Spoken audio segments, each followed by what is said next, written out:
Welcome back to Insert Brain here, a Simpsons podcast. I'm your host David, and with me as always is my co-host Connor. Hello there.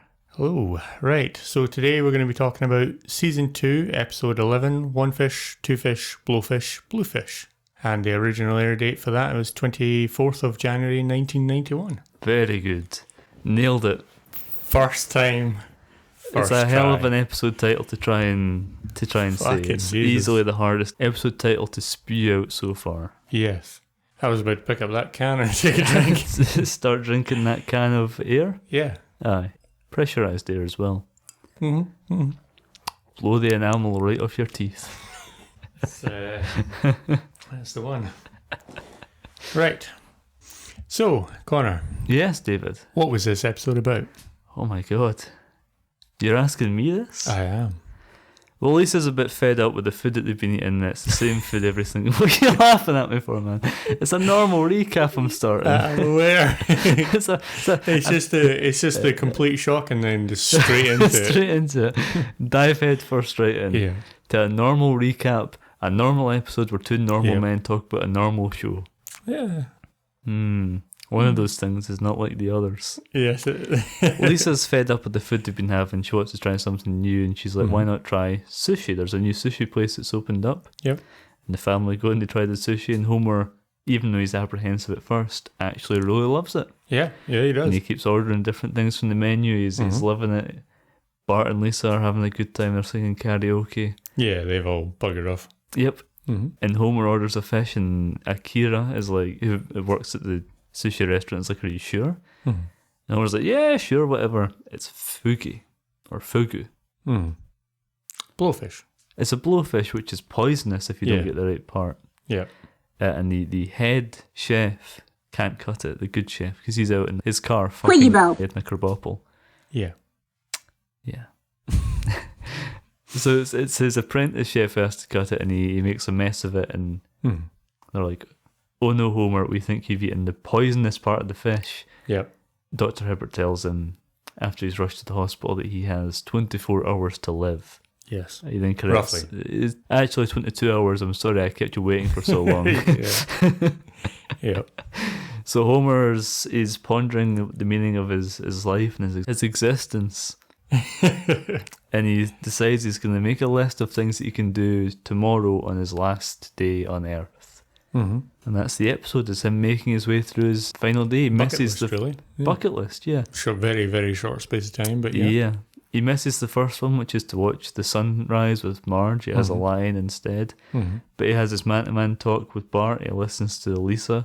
He makes a tape for Maggie. And then he heads out to meet Abe Simpson. Yeah. It's like, I have to tell my dad that I love him, make amends with him, even though we've never been close.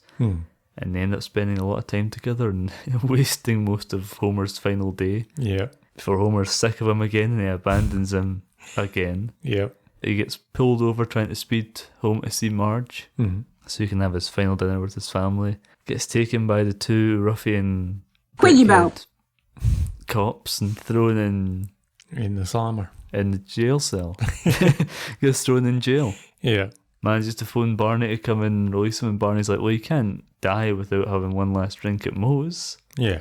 So he goes to Moe's, he gets a few drinks in him, then he runs home, gets home to Marge, says he loves the kids on the way past. Bart, Lisa, and Maggie. Almost didn't get it there. I was their names. I was like, oh.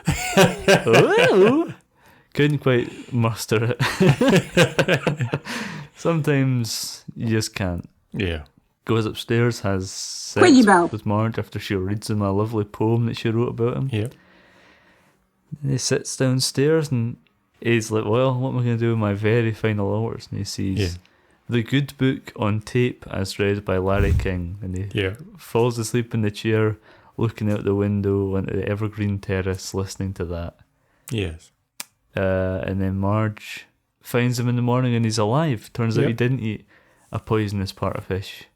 Yeah, must have been really lucky and got the little sliver that's actually all right. Yeah, just okay. He says to me, just all right. Yeah. He says to Marge, I'm a changed man, but I'm never going to let life pass me by again. I'm going to take advantage of every moment. Cut them sitting on the couch watching bowling, eating pork rings or something. Pork rings light. Pork rings light, that's true. Yeah. And that's the end of the episode. Yeah. It's just him sitting there watching that for the next 2 solid minutes. Yeah, letting life pass him by. Yeah. Aye. Yeah. David, what did you think of this episode of The Simpsons?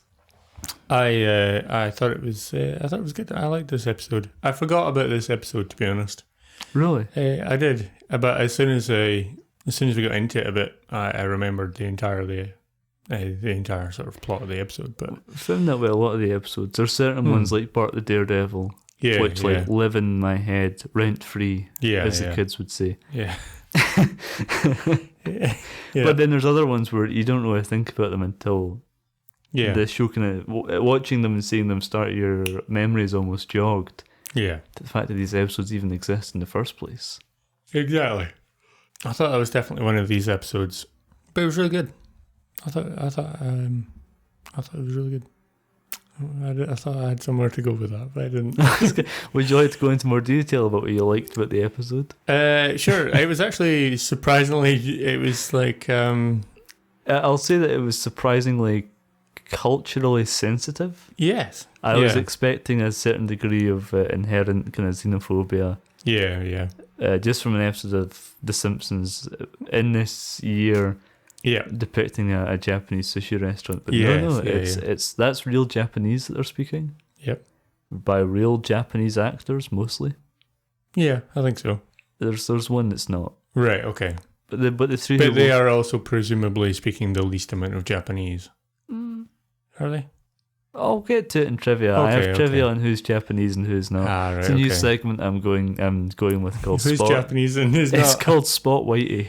Oh, fucking Jesus. It's called Out the Cracker. Okay. That's the new segment we're working with. Trying to spice up the podcast. Sponsored by Jacobs. No. Is that the name of the cracker company? Yes, Jacobs. Jacobs Crackers. Maybe I buy fancier crackers. You know the big sort of orange square ones? Square tub. Yeah, Jacobs Crackers. That's Jacobs. Yeah. Yeah. That's getting cut out. Yep. Just that little discussion where we're like, what's Jacob's Crackers? Which one's that? That's not good content. Which cracker company do you buy from? Yeah. But yeah. Yeah, I thought it was, surprisingly culturally sensitive. Yeah. There's the stereotype that inside of this Japanese sushi restaurant there would also be a karaoke bar. Yes. Which is a bit silly. I joked when we were watching the episode that upstairs they'll be filming a new Godzilla movie, and then in the room next door they'll be animating an episode of Pokemon. Because it's just cramming every Studio Ghibli movie. Yeah. They're just cramming every sort of stereotype. Ghibli movie. Ah, right. Not Ghibli. That's wrong apparently. Fair enough. It's Studio Ghibli movie. It sounds better Ghibli, in my opinion. Yeah, same. But that's just, I don't know. Studio Ghibli. Jiggly. That's a different company. Right. They make porn. Yeah, porn of larger women. Yeah. Studio Ghibli. And if they didn't before, they're gonna now.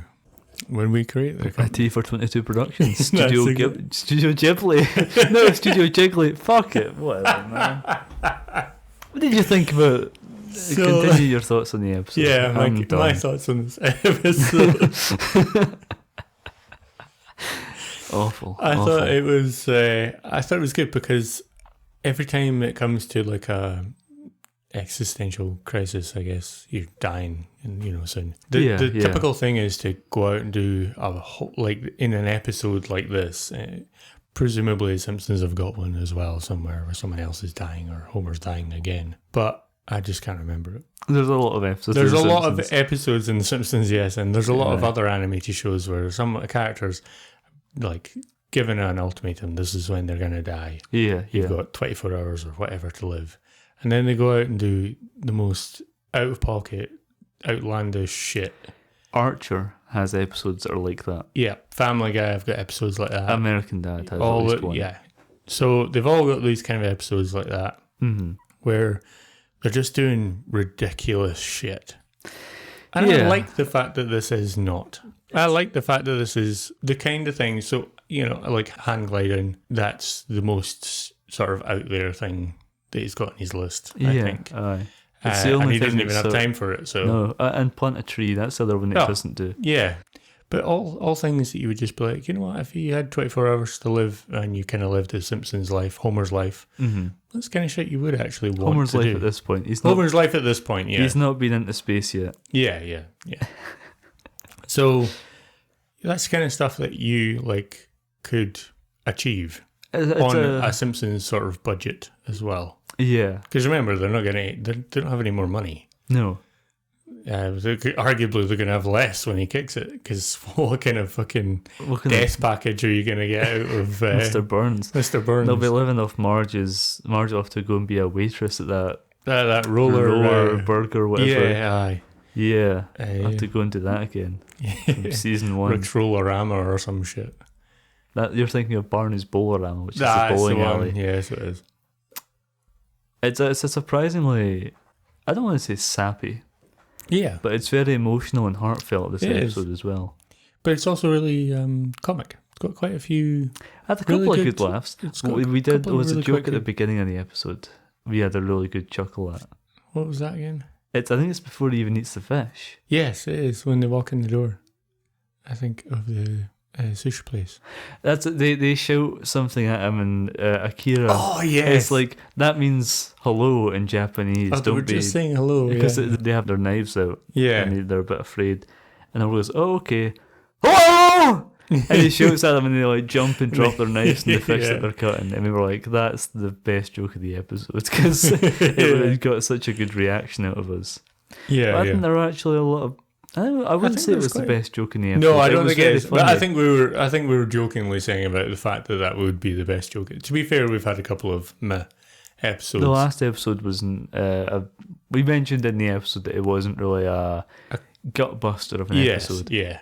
So I actually think my favourite joke of the episode is when they're in Dr. Hibbert's office. Oh, they're going through the stages of grief. No, it's earlier than that. Marge. Oh, okay. Marge looks really sad. Oh, and she's like, "I'll let Dr. Hibbert tell you." And Homer's like, "Don't worry, I could read Marge like a book." And she looks depressed, and he goes, "It's good news, right?" Yeah, that was good. That really got me. But yeah, the one where they go through the stages of grief, and Homer goes through them in about a minute. Yeah. So that, I think that the "So You're About to Die" pamphlet's a really good one. Great, yeah. There's quite a few. A lot of good visual jokes in the episode. When the chef is trying to cut the blowfish, and pops like flames. death. There's like a tiny sliver in the middle. If you eat that, you won't die. Yeah. Aye. No, it's good. I quite liked it. Yeah, that was a really quite good episode. Like I said, quite funny, quite heartfelt, like you pointed out. Yeah, very emotional. But I feel like they're really a little risky as well. Like when you see Bart's bare arse in this episode. You see Bart's bare ass in this episode, and you see from a side profile, but you see the entire sort of naked back and rear of Marge. And this is early Simpsons as well. She hasn't posed for Playboy yet, which we'll talk about at some point. Oh, wow. I forgot about that. That actually does happen. And that's like 2008-ish. Right. Late 2000s, I want to say, is when that happens. We've got a while. Yeah, a while to go. We're in 91. Yeah. I thought this was a really good episode. What did you think about the ending?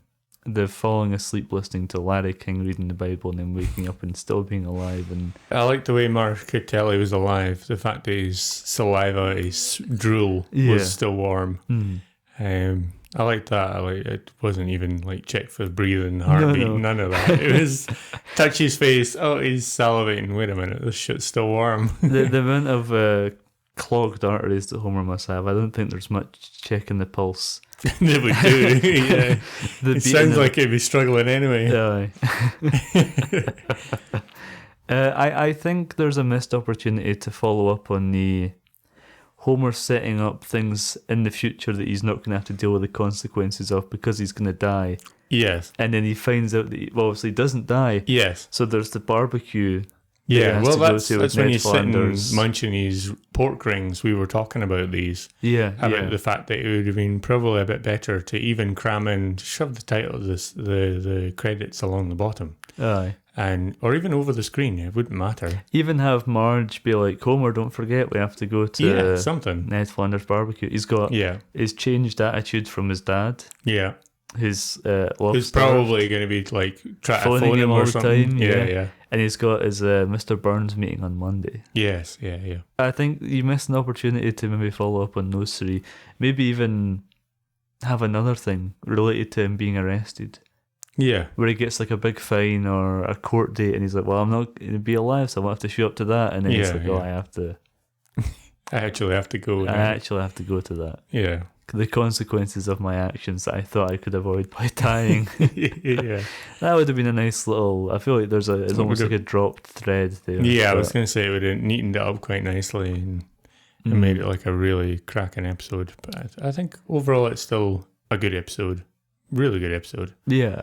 But I think it could have done. That ending's a little bit. I'm not a. I don't want to be a downer. No. I don't want to be pedantic, but I really think he could have done a better ending than he's just sitting eating pork rinds in front of bowling. I get what they were going for. Yeah, but I think, just watching life go by. Yeah, even though he's literally just said he wasn't gonna, but still, I think we could have done without that little sort of gag. You know what I mean? Because you're really not even getting a chuckle out of that. It's just like, of course. Oh, all right, okay. Yeah. Whereas you'd have been getting more out of him, I don't know, being exasperated about going to Flanders' barbecue that he now has to find maybe the thickest, succulent T-bone steaks. Yeah, T-bone steaks that maybe he's fuck's T-cut. It's fucking car repair stuff. Never mind.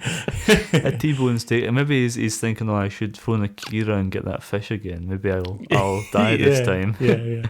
I wish I had died. Maybe we should go for sushi first. Yeah. Something like that.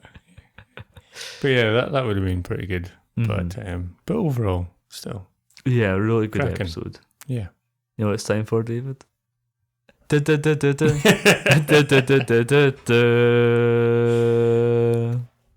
fucking out of water.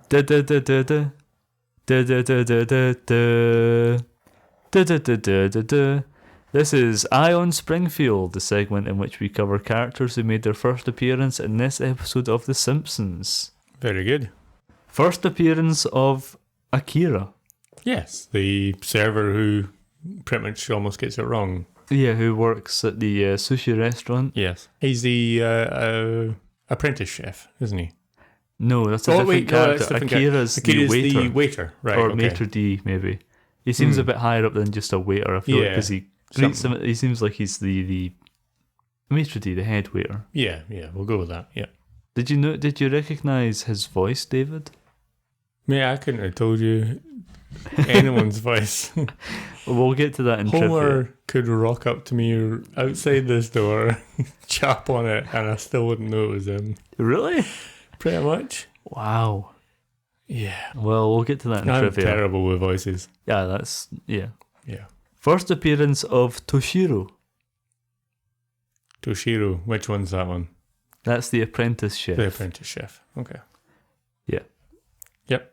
First and apparently only appearance. I don't believe he shows up. I thought he showed up again in at least one other episode, but I'm reading here that apparently he does not. First appearance of Master Sushi Chef.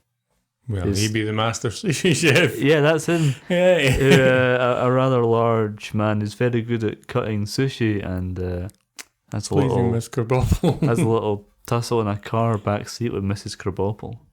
I think it'd be kind of funny if she had a kid and at some point that got tied back in. Well, she's not in the show anymore. Is she not? We'll cover that when we get to it, but yeah. Oh, that would have been kind of funny. Unfortunately, yeah. It would have been. She's had a lot of interesting lovers and partners in the show. And lastly, first appearance of Richie Sakai. Richie Sakai? Is he the guy singing on the He is, stage? yes. He's the karaoke singer. Right. You're on the ball today. Fucking hell. That's not bad. Very good. Wow, look at us go. Anyone would think we'd done this before. Like, 20-something times. More than that, based on how many takes we've had. We don't talk about episode 2. We don't talk about season 1, episode 3, sorry. That's the one that we had to do like 14 different tries on. So many. So bloody many. That's the end of Ion Springfield. Very good. Da da da da da. Da da da da da da. Da da da da da. Da da da da da da. Da da da da da da.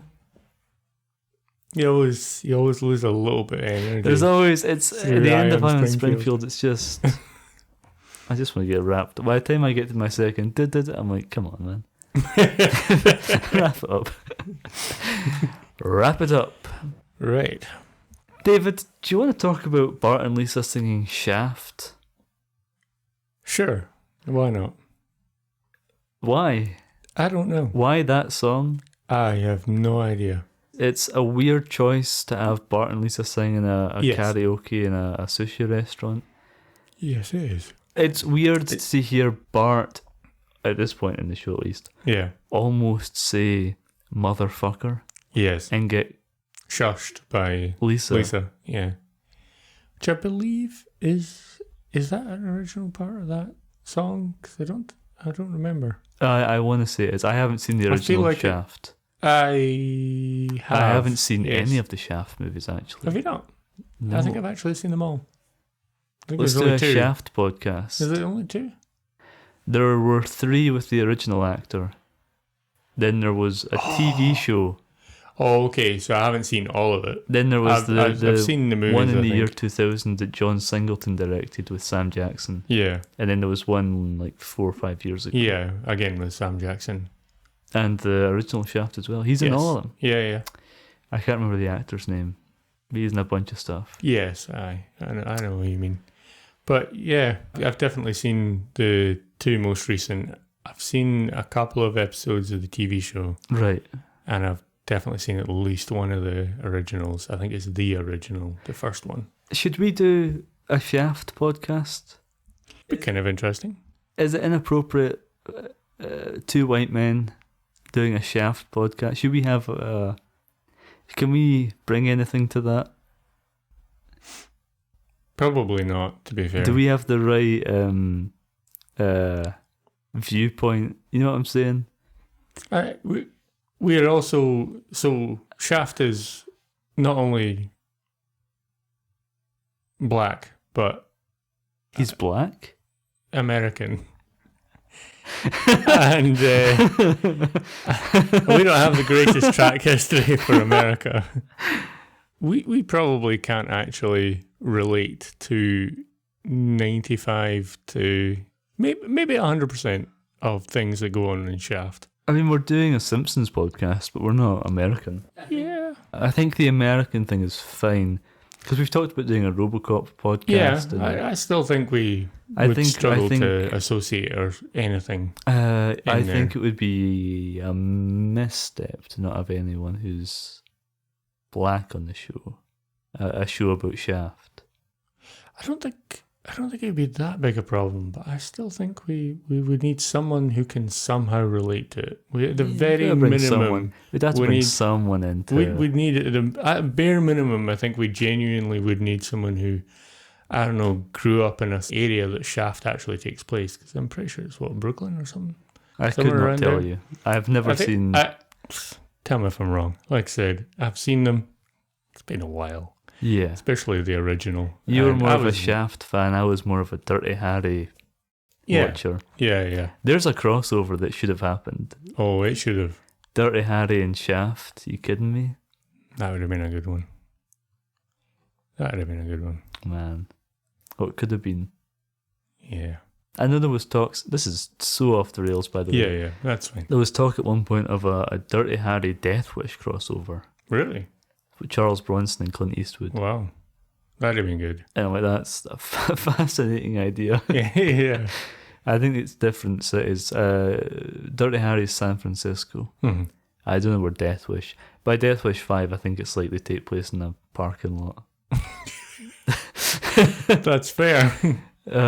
Take place in a junkyard. Yeah, probably. Aye. Yeah. But yeah, I thought it was just odd to have Bart and Lisa sing Shaft. It's also, would they be fans of Shaft? Because this is like the dead space for Shaft. It's pre Sam Jackson, right? But also we're 10 years removed from when Roundtree? Is it somebody Roundtree? I don't remember. It's not Richard Roundtree. It is! I remembered it. Holy shit. Richard Roundtree, that's it, yeah. There you go. 10 years removed from when Richard Roundtree last played Shaft. Yeah. That would have been like late 70s. The latest would have been like 81. Yeah. And this is 91. Yeah. So what reference point in... They're like blaxploitation movies for adults. It would be like having... I don't know if Shaft has some sort of deeper American cultural impact that I'm not understanding. But it'd be like having them sing the theme from Foxy Brown with Pam Grier. Yeah. Or yeah, I just feel like it's strange to me. Yeah, a weird choice. It is an odd choice. It is an odd choice. I mean, they're quite young. I wouldn't be that surprised. Lisa's 8 and Bart is 10. Yeah. I wouldn't be that surprised by Bart having seen something like that. Yeah, he's probably watched it at Milhouse's house or yeah, seen it like on reruns TV with maybe Homer's, or something. Maybe shown it to him on VHS or something. But to know it well enough to sing it, and how would Lisa know it? Because she's actually singing the correct parts as well. She's singing the female backing vocals, yeah. So, yeah, it doesn't make any sense really, does it? I mean, like you said, unless it's got some more cultural significance. Maybe there was some sort of a Shaft sort of revival that we're not aware of right now in this sort of time period. Yeah. Or maybe it sold very well on VHS. Maybe it had high rental numbers. I do not know. Maybe it kept Blockbuster afloat for a bit longer. We'll never find out. No. David, it's time for 3 Blind Mice Trivia. This episode aired just before the end of the Gulf War. So it did. Yeah, that's moderately interesting. Yeah. Nell Scoville was the first female writer on the show and pitched this episode because sushi was just taking off in America at the time. Oh, right. So that's nice. Culturally relevant at that particular moment. And that's why the raw fish line was included. You know, where Bart's like, I heard on the playground that sushi is raw fish. Yeah. It's because they were like, well, a lot of people in the audience might not know what sushi is. Right. Akira is voiced, David, by Star Trek actor George Takei. Really? Yeah. Nice. He was named after filmmaker Akira Kurosawa. Right. Of course. Yeah. Seven Samurai. Yeah. Etc. and so forth. Awesome. Ran. Yeah. There's another one. Yeah. The singer on stage is a caricature of Richard Takei, who is a producer on the show. All right. He is voiced here by Dan Castellaneta, who also voices Homer. Yeah. That's what I meant when I said not every Japanese character is voiced by a Japanese actor. Right. Aye. Yeah. There was a fight with the censor to get Shaft included into the episode, as they felt it was too explicit. Maybe they were right. Maybe they were. We've never sided with the censors before. No. But maybe they were right. I mean, to be fair, I wouldn't say they were right because it was explicit. But I think it was a strange choice. It's a strange pairing. Let's not get shy. Oh, I turned into Sean Connery for a second there. Let's not get sidetracked back into talking about Shaft again. Yeah, aye. The Fugu fish is a real type of poisonous blowfish. Okay. What makes the Fugu poisonous is the coral that they eat gets into their livers. Ranch-raised Fugu is alright and, reportedly, only numbs the upper half of your body. Lovely. Great. You know, if we were... Only numbs the upper half of your body. If we were smarter men who planned, we could have had some sushi while we did this episode. We could have. Oh well. I've never actually had sushi before. Really? Yeah, never. I've had sushi once in my life. I've never had sushi and I've never seen Shaft. I ain't living. No, you're not. You're just watching it go by. But I've... You had pork rings? I think I have. Yeah. But I hope I never do again. Yeah. Same here. The Japanese characters are played mostly by Japanese actors and speak real Japanese. Yep. All of them aside from the one that was voiced by Dan Castellaneta. Yeah. Plant a tree is part of a saying that writer Nell Scoville's grandmother used to say. 3 things you should do in your life are plant a tree, write a book, and have a child. All right. No thanks. I'll plant a tree. Right. I'll write a book. Okay, well there you go. Between the two of us, we got 2 out of 3. Let's find According someone to to Meatloaf, it ain't that bad. Very nice, very good. That was terrible. The first design of Homer had an M for his hair and a G in the design of his ear. We noticed this earlier in the show in season 1 because it's the initials of Matt Groening. He decided to change the ear design as he felt it would be too distracting. Okay. That's not trivia specific to this episode. But still. I'm just sliding it in here. Yeah. The music sting as Homer runs home is taken from which film, David? The what? Wait, what? I'm glad you're hanging on my every word and every trivia. You're waiting for me to finish and look at you so you can go, all right. Very good. Whenever it ends in a question, you're like, oh shit. Today's the day I needed to pay attention. Not this again. The music sting as Homer runs home is taken from which film? You know the scene where he's running home to get to the... Oh, shit. After he leaves Moe's Tavern and Barney has to change his tyre. I'm trying to think of what bloody music it is. Remind me, can you remember the actual, like, the music playing? No, I can't hum it, but I did recognise it. Not from the specific film, but I knew it from somewhere. I recognised it somewhere. I couldn't have told you anywhere where it was from, though. It's from The Graduate. Oh, okay. You know when Dustin Hoffman's running to the wedding? Yeah. There you go. All right. Okay. The original Marge note ended my da-da-da-da-da. I didn't have time to finish it. All right.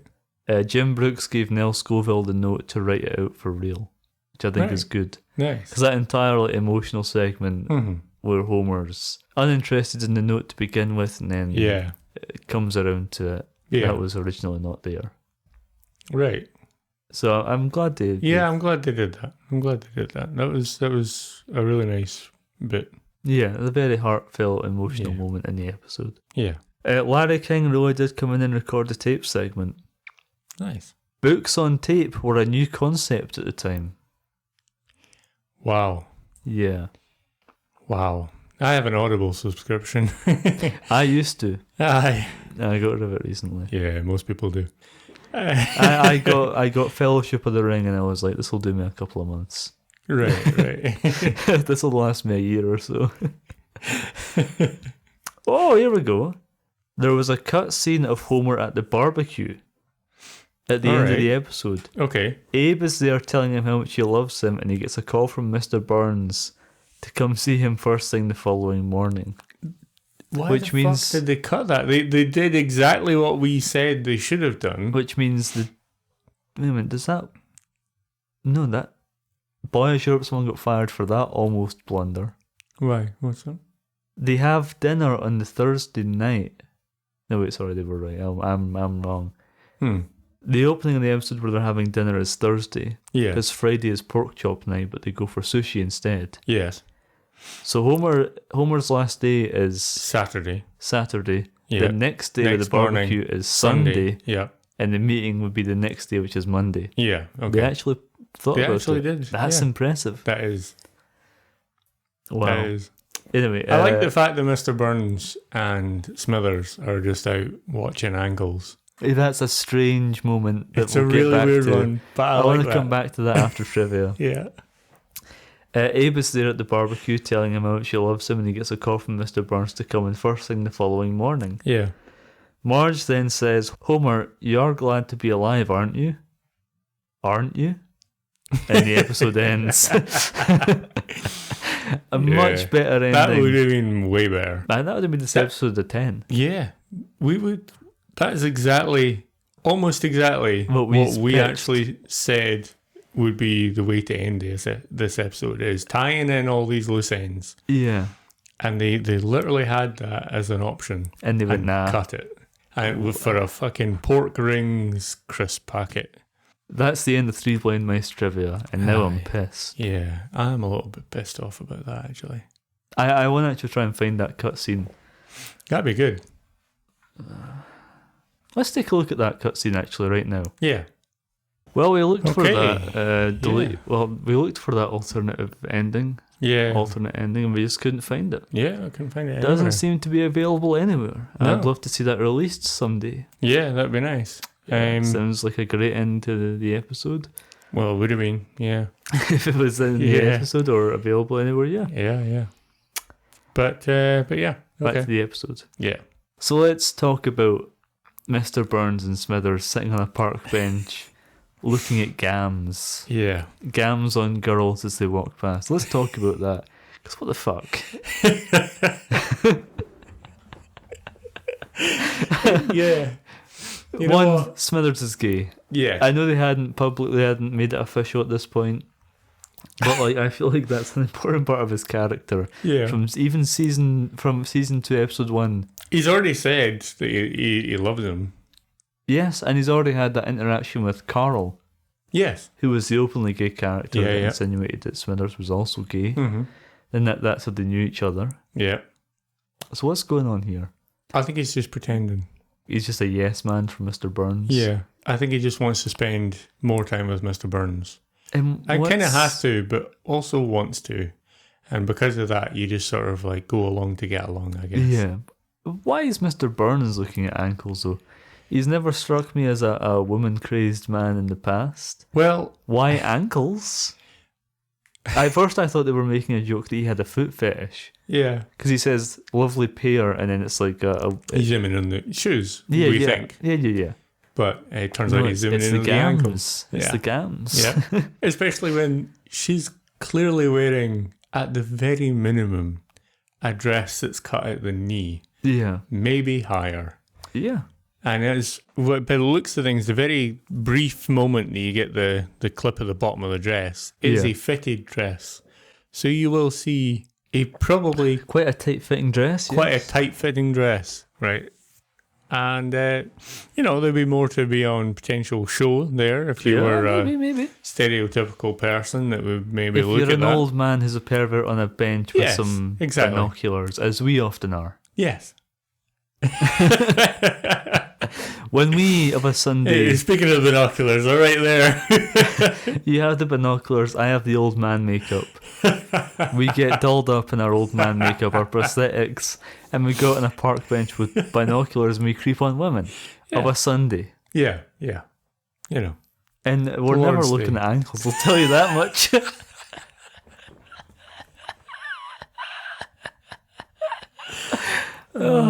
Maybe we're missing out. Maybe the ankle's where it's at.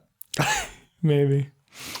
I just what another strange moment in this episode. Yeah.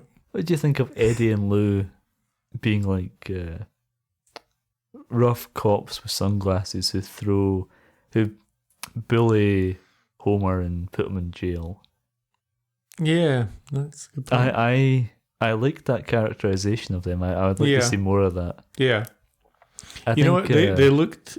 I don't know if maybe just this episode have something about like a sort of 80s shows. Yeah. Because that Are you really... thinking of Chips? Yes. I knew it! Because that really reminded me of Eric Estrada and the other one from Chips. Yeah. Yeah. I'm sure they've done like a direct Chips parody at some point. They've bound to have. But... Chips was still on the air at this point as well. Yeah. Ran right into the 90s. Mm-hmm. They had like movies and there was like a reboot show and... So there was. I don't even remember that much. I think I watched mostly the original series. What I remember most about Chips is that in the movie Loaded Weapon 1, have you seen that? Like Emilio Estevez, Tim Curry, Sam Jackson. Yep. There's a joke where they're in an apartment building, and in the hallway is Eric Estrada and the other one. Yeah. From Chips on their motorcycles having a shootout in a hallway. Yes. That's what I remember most when I think of Chips, is that joke in that movie. Yeah. But yeah, it's also a little bit of that 70s movie Electra Glide in Blue. Right. Okay. Yeah. I know they're not. I see that. We're saying both these things are about motorcycle cops, which they aren't. They pull up in their car. Yes, they do. But they look like they would be motorcycle cops, and it just has that sort of feel. It's the aviators, the just the look of them and the angles that they're shot at as well. Yes, it feels very reminiscent of that kind of a film. It does. A-cab. A-cab. That's good. A-caw? All cops are Wiggums? Yeah, probably. There's something in that.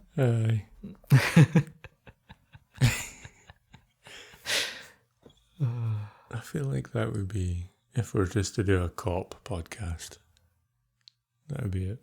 That would be it. Yeah. What other things would we cover in our cop podcast? ACAP. APAB? All podcasts are bastards. All podcasters are bastards. There we go. That's the name of our cop podcast. I'm not a bastard. In the legitimate term of bastard. A bastard child. Okay, right. I'm not actually not a bastard. Okay. My brother is, but I'm not. I'll laugh up, Mr. Big Shot. Oh, are you a bastard? Yeah, of course I am. Okay. I'm from the slums, David. I'm from the slums. What else would we talk about in our cop podcast? Miami Vice? Yeah, we'd have to. True Detective? Yeah. There's a lot. NCIS? We could do NCIS, CIA, fucking... Miami? Yeah. Whatever. CSI Miami, CSI New York, CSI Vegas, whatever the fuck Peaks? it is.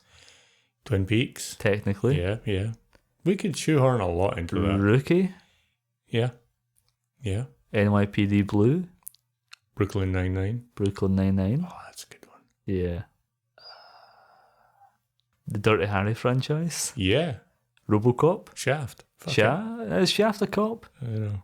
No, I don't think he is. I think he's a vigilante. Not. Yeah. Different podcast. Well, we'll fire him in somewhere. Getting shafted. Our Shaft podcast. Getting shafted. That's actually a pretty That's a good name. one. That was a good one. Yeah. You've made me proud today. Good. Midway through season 2, and you finally got your first podcast title improvised in. Yeah. It took me that long to think of it. Oh, probably around the start of season 1. Yeah, you were like, I probably rewatched the Shaft one and went, you know what? Let me start thinking of a title. Yeah. We usually do our segment here, boy, I sure someone got fired for that blunder. Yeah. But I didn't really spot anything. I just spot one thing, actually. Actually? You go with your one first. My one is, who the fuck cut that ending? Yes, that's a good one. That. Okay, my one is that when Homer wakes up. Yeah. When he wakes up at the end of the episode, when Marge wakes him up, rather, his beard is coloured yellow, the same as his skin. Oh, right, yeah. It's not brown. Yeah. We didn't talk about the shaving scene. I have another one then, because I just remembered one that you pointed out when we were watching it. Yeah. When he's on the phone to Barney, and he's in jail, and Barney's like, "Oh, look out the window." Yeah, he waves his arm up and down, and it kind of clips out of the jail cell through the wall. Yep. But anyway, what were you saying there? I was just saying we didn't talk about the shaving scene. Oh yeah, that was a cracking joke. That there's a great scene where Homer's showing Bart how to shave. Yeah. And you don't see him. You don't see him. You just see Bart looking up at him. Yeah. And he shaves, And then he takes the toilet paper roll and he's putting it all over the like little cuts in his face. Half the fucking toilet piece of paper. You know? And then he puts aftershave on and you see all the cuts that have been blocked up with the tissue paper and he starts screaming. That's good. I've shaved many a time and I can tell you this, I've never really cut myself. Once or twice on a little bit under my nose. I got my chin a couple of times. Yeah, I've got my chin before. I've got a scar from one that I actually had a pretty bad one on my chin. I got on my neck once. Oh yeah, I was always afraid of getting my Adam's apple area. Yeah. I always hated that. But I managed to, I've got quite a pronounced Adam's apple, so I can kind of shave in like that. Yeah, you know, down each side of it towards my neck, I guess. But yeah. But no, I managed to get, I've got a scar on my chin. I managed to take an entire piece. You have that beard there. I do now, yes. I do now. But there is a segment where of my beard where I don't actually have any hair because it's scar tissue and doesn't have any follicles. Of course. Yeah, Homer's real terrible at shaving. Yes, he is. That's a great little... I'm guessing that... So, Airplanes is much older than this episode, isn't it? Because Airplanes, the original, is the like concept 80s. of an airplane? No. Airplanes, the show, the film. With Leslie Nielsen? Yeah. Airplane. Airplane, that's one. Airplane. Airplanes, I think, is 2. No, it's Airplane and it's Airplane 2, the sequel. Oh, right, okay. Well, Airplane was 1980. Something. Yeah, okay, well, there you go. It was the year 1980, yeah. All right, was it? Yeah, okay. I believe so. Right. So, in that, there's the shaving scene in that. Is it Airplane 1 or Airplane 2? I don't remember. Maybe 2 because I can't remember it. But in there's a guy that's shaving on the airplane whilst they get hit a whole bunch of turbulence and shit. and then he's like shredded his face, there's blood everywhere, and he fucking throws on some aftershave. And you hear a lot of screaming, rightly so. You know what that reminded me of? The bit in the airplane where the main character is telling his story to some guy, and it pans out and the guy's just like dousing himself in gasoline, getting ready to self-immolate. Yeah. I wish there were more of those movies. We need to do some Leslie Nielsen podcast. Just his movies. What if we did a podcast where we cover spoof movies in general? Leslie Nielsen and Liam Neeson movies. Yeah, that'd be a good one. That'd be good. Slightly similar names, right? Yeah. And apparently they're doing a reboot of Naked Gun. Really?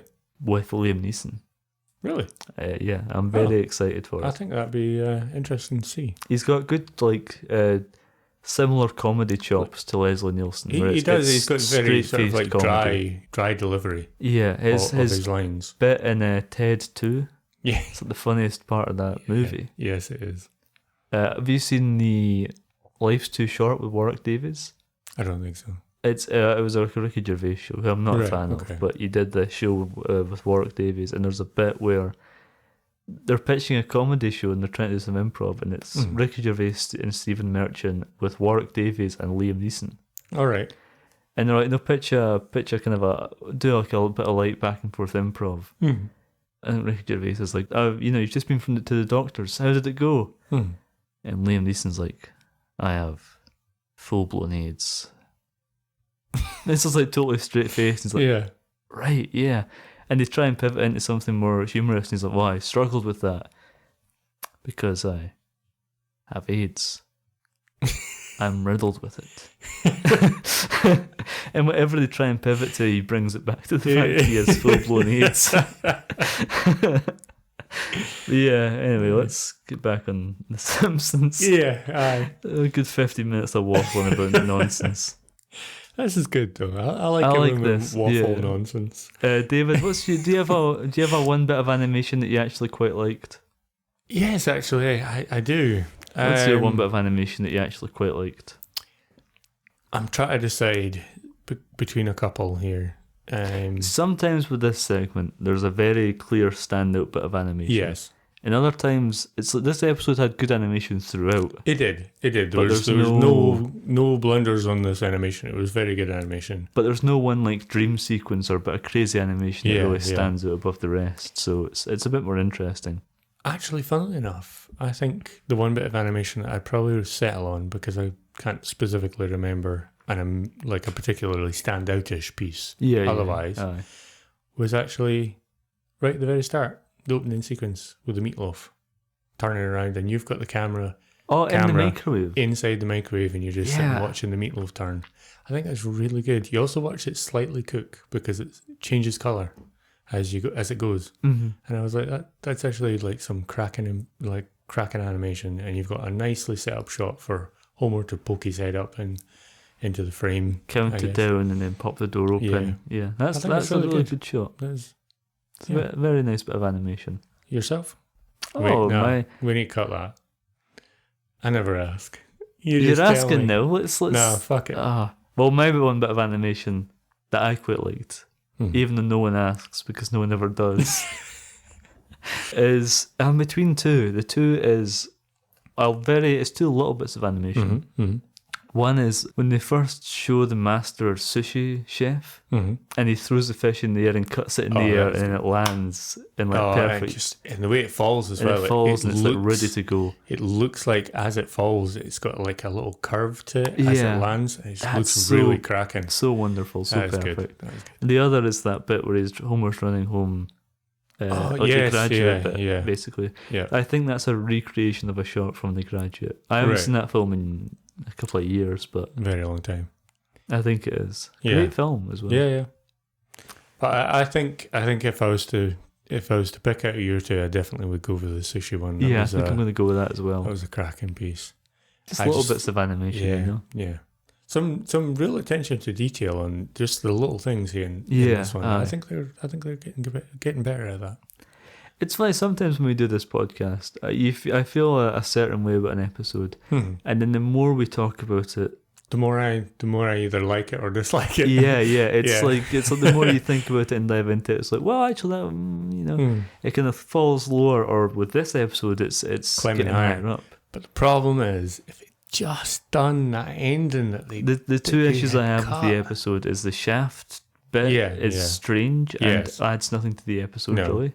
And the ending, like you said, just on that ending, it'd have been like a 10 out of 10 episode. I could look over the shaft thing. I could live with that. I'm not so fussed by it. I'm not so riled up by it. I'm not saying I'm riled up by it. I just think it's a strange not as you, but I mean, as with the ending. To the ending, as with the ending, I'm definitely a bit riled up by the ending.